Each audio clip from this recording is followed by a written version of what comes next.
அல்ஹம்துலில்லாஹி ரபில் ஆலமீன். அல்லாஹும்ம ஸல்லி அலா முஹம்மதின் வலா ஆலி முஹம்மதின் வபாரிக் வசலிம் அலைஹி. அஸ்ஸலாமு அலைக்கும் வரஹ்மத்துல்லாஹி வபரகாத்துஹு. வெல்கம் டு வாய்ஸ் ஆஃப் ஈமான். எல்லாரும் எப்படி இருக்கீங்க? நல்லா இருக்கீங்களா? அல்ஹம்துலில்லாஹ். அல்லாஹ் சுப்ஹானஹு வ தஆலா உங்களுக்கு நீண்ட ஆயுளையும் ஆரோக்கியத்தையும் வழங்க வேண்டும் என்று துவா செஞ்சு ஆரம்பிக்கிறேன்.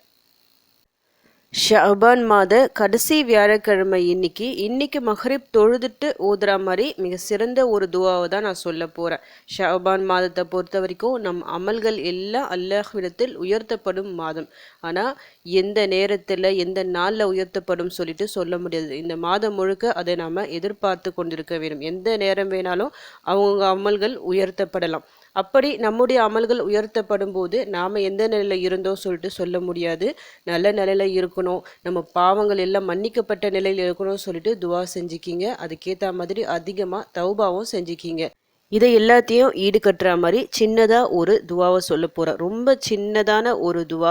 இந்த துவாவிற்கு இவ்வளவு சிறப்பாக இது போதுமா இந்த நாளைக்கு ஓதுற மாதிரி சொல்லிட்டு நீங்கள் நினைக்கலாம். ஆனால் இந்த ஒரு திக்கரை நீங்கள் சாதாரணமாக நினைக்க வேண்டாம். அவ்வளவு சிறப்பான ஒரு திக்ரு. சுப்ஹானல்லாஹி வபிஹம்திஹி. ரொம்ப சிறப்பான ஒரு திக்ரு.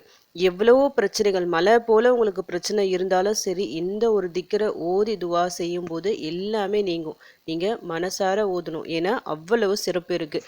சின்ன ஒரே ஒரு வார்த்தை தான் 5 விதமான நன்மைகளை சிறப்புகளை அல்லாஹ் இதற்கு அள்ளித்தரான். இன்னைக்கு இந்த திக்கரை மஹ்ரிப் தொழுதுட்டு ஒரு 100 முறை அவசியம் ஓதிக்கிங்க. 100 முறை ஓதுறதால நமக்கு அந்த நிமிஷமே அல்லாஹ் கூலிகளை அள்ளி தருவான். இன்னைக்குன்னு இல்லை, நீங்கள் டெய்லியும் இந்த ஒரு திக்கரை ஓதலாம். டெய்லியும் ஓதுறதால உங்கள் வாழ்க்கையில் பல அதிசயங்கள் நடக்கலாம். உங்களுடைய பெரிய பெரிய பிரச்சனைகள் தீர்வதற்கு இந்த சின்ன ஒரு திக்கரு காரணமாக அமையலாம். நம்ம வாழ்க்கையில் ஏற்படுற பல பிரச்சனைகளுக்கு காரணம் நாம் அறிந்தோ அறியாமலோ செய்த தவறுகளால் தான். நாம் செஞ்ச தவறுகளால் தான் அல்லாஹ் நம்மை சோதிக்கின்றான். எந்த அளவுக்கு அதிகமாக நாம் தௌபா செய்கிறோமோ நம்முடைய பிரச்சனைகள் எல்லாம் ஒன்றா விலக ஆரம்பிக்கும். அந்த வகையில் சுப்ஹானல்லாஹி வபிஹம்திஹி இந்த ஒரு திக்கரை 100 முறை சொன்னால் போதும், நம்முடைய தவறுகள் எல்லாம் அழிக்கப்பட்டுவிடும்.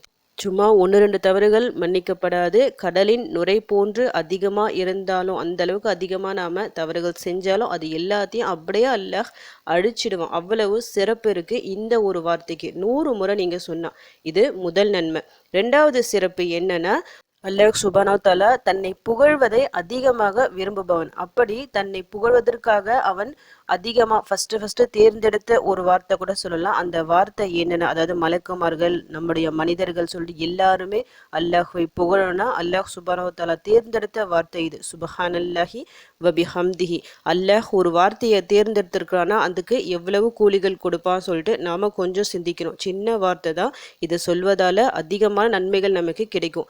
3வது சிறப்பு, அல்லாஹ்விற்கு மிகவும் பிடித்த வார்த்தைகள். இதில் இருக்கிற ஒவ்வொரு எழுத்துக்களும் அல்லாஹ்விற்கு பிடித்த வார்த்தைகள். அல்லாஹ் தேர்ந்தெடுத்த ஒரு திக்ரு இது. தன்னை புகழ்வதற்காக அல்லாஹ் விரும்புகின்ற வார்த்தையும் கூட. அதனால் உங்களால் எவ்வளவோ அதிகமாக இந்த ஒரு திக்கரை ஓத முடியுமோ அவ்வளோ அதிகமாக ஓதிக்கிங்க. இந்த ஒரு திக்கரை சுப்ஹானல்லாஹி வபிஹம்திஹி ஓதுறதால 4வது சிறப்பு என்னென்னா, இது கூட எக்ஸ்ட்ரா இன்னொரு வார்த்தையும் சேர்த்து ஓதிக்கணும். சுப்ஹானல்லாஹி வபிஹம்திஹி சுப்ஹானல்லாஹில் ஆஸீம். இது 2 வார்த்தையை சேர்த்து ஓதுறதால மறுமையில் அந்த நன்மை தீமை சொல்லிட்டு நிறுத்தி வைக்கப்படும். நாம் செஞ்ச எல்லா நன்மை தீமைகளும் ஒரு புக்கில் எழுதப்படும். அதில் ஒரு தராசு மாதிரி இருக்கும், அங்கே மீசான் தராசு சொல்லுவாங்க. அதில் ஒரு சைடு நன்மையும் இன்னொரு சைடு தீமையும் நிறுத்தப்படும். இப்போ நன்மை ஜாஸ்தி ஆயிடுச்சுன்னா அவங்களுக்கு ஸ்வர்க்கம், அதே தீமை ஜாஸ்தி ஆயிடுச்சுன்னா அவங்களுக்கு நரகம். அந்த தட்டு கணக்கிறது மிகவும் அபூர்வமான ஒரு விஷயம். நம்ம எல்லாரும் வேண்டுகின்ற ஒரு விஷயமா இருக்கும். இந்த ஒரு வார்த்தை சொல்றதால அந்த ஒரு நன்மை நமக்கு கிடைக்கும். சுப்ஹானல்லாஹி வபிஹம்திஹி சுப்ஹானல்லாஹில் அஸீம். இது எந்த அளவுக்கு அதிகமாக நம்ம சொல்லிக்கிட்டே வருமோ மறுமையில் அந்த மீசான் தராசு தட்டில் நம்முடைய நன்மை செயல்கள் கணக்கப்படும். அது கணக்கப்பட்ட என்ன கிடைக்கும்? ஸ்வர்க்கம் தான். இது மிகப்பெரிய ஒரு சிறப்புல. அதனால முடிஞ்ச அளவுக்கு இது கூட இந்த ஒரு வார்த்தையும் சேர்த்து சொல்லிக்கிங்க. ஒரு நாளைக்கு 100 முறை இந்த திக்ரை சொன்னால் நம்முடைய பாவங்கள் கடல் நுரையளவு இருந்தாலும் மன்னிக்கப்படும்ல. அதே போல் ஒரு நாளைக்கு காலையில் ஒரு 100 முறை, மாலை ஒரு 100 முறை சொல்லிட்டு மொத்தமாக நீங்கள் ஒரு 200 முறை இதை நீங்கள் சொல்லிட்டீங்கன்னா மறுமையில் நன்மை செயல்கள் நம்ம எடுத்துகிட்டு போவோம்ல, இதை விட சிறந்த செயலை கொண்டு வருபவர் வேறு யாருமே இருக்க முடியாது. அப்படி எடுத்துகிட்டு வந்தால் ஒன்று இந்த திக்கரை அவங்க சொல்லியிருக்கணும், அதாவது நீங்கள் எவ்வளோ சொல்லியிருக்கீங்களோ அதை விட கூடுதலாக சொல்லியிருக்கணும். அப்படி சொன்னாதான் அவங்க அதிகமாக நன்மை செயல்களை கொண்டு வருவர்கள் பட்டியலில் இருப்பாங்க. இது பெரிய விஷயம். ஏன்னா நாம் இங்கே செஞ்ச அமல்கள் எல்லாம் மறுமையில் வருமா வராத தெரியாது. இங்கே நாம் தொழுகிறோம், துவாக்கள் எடுக்கிறோம், திக்கர்கள் எடுக்கிறோம், குரான் ஓதுறோம். இது எல்லாமே அல்லாஹ்வால் ஏற்றுக்கொள்ளப்பட்டதா இல்லையா எதுவுமே நமக்கு தெரியாது. இது எல்லாமே மறுமையில் நமக்கு பலன் அளிக்குமா அதுவும் தெரியாது.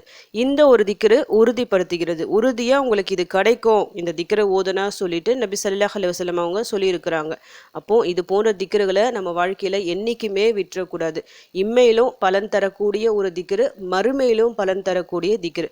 நீங்கள் சுபஹானல்லாஹி வபி ஹம்திஹி அப்படியோ நீங்கள் சொல்லலாம். இல்லை அது கூட சுபஹானல்லாஹி வபிஹம்திஹி சுபஹானல்லாஹில் ஆதீம் இந்த ஒரு வார்த்தையும் சேர்த்து சொல்லலாம்.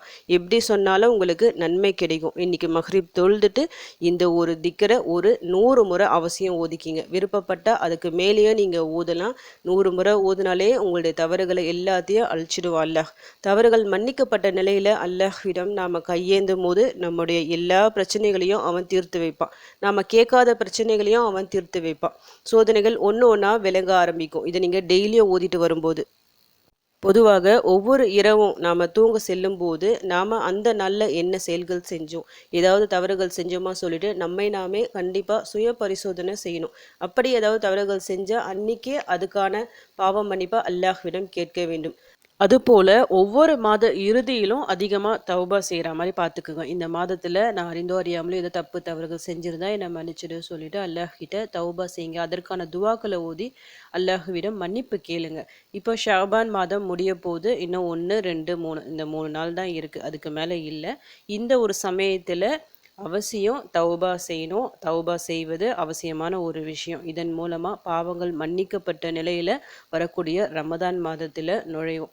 பாவங்கள் மன்னிக்கப்பட்ட நிலையில் நாம் நுழையும் போது அதுக்கு பிறகு அமல்கள் செய்யும் போது அந்த அமல்களுக்கு அதிகமாக கனமானதாக ஒரு அமல்களாக இருக்கும். அதற்கான கூலியும் வெயிட்டாக இருக்கும். நம்முடைய வாழ்க்கையும் பிரகாசமாக மாறும். அதனால் சின்ன துவா சொல்லிட்டு ஒதுக்கிடாதீங்க. இந்த துவாவை அதிகமாக ஓதுங்க. இன்றைக்கின்னு இல்லை, வரக்கூடிய ஒவ்வொரு நாளிலும் அதிகமாக ஓதுங்க. ரமதான் மாதத்தில் கூடுதலாக ஓதுங்க. இன்றைக்கி மஹ்ரிப் தொழுதுட்டு நீங்கள் ஓதுகிற இந்த 100 முறை திக்ரு கூட உங்கள் வாழ்க்கையில் மிகப்பெரிய ஒரு தாக்கத்தை ஏற்படுத்தலாம். உங்கள் வீட்டில் இருக்கிற பெரிய முசீபத்தை நீங்கள் காரணமாக இருக்கலாம். நம்பிக்கையுடன் ஓதுங்க. உங்கள் வாழ்க்கையில் நல்ல மாற்றம் ஏற்படணும் சொல்லிட்டு உங்களுக்காக நானும் துவா செஞ்சுக்கிறேன். எனக்காகவும் என் குடும்பத்திற்காகவும் நீங்களும் துவா செஞ்சுக்கிங்க. அல்ஹம்துலில்லாஹ். இந்த வீடியோ உங்கள் எல்லாருக்கும் யூஸ்ஃபுல்லாக இருந்திருக்கும்னு நினைக்கிறேன். நீங்கள் தெரிஞ்ச இந்த விஷயத்தை மற்றவங்களுக்கும் எத்தி வைங்க. இதன் மூலம் அவர்களும் பலனடையலாம். இன்ஷா அல்லாஹ். அடுத்த பதிவில் சந்திக்கலாம். ஜஸக்கல்லாஹு கைரன் கசீரா. அஸ்ஸலாமு அலைக்கும் வரஹ்மத்துல்லாஹி வபரகாத்துஹு.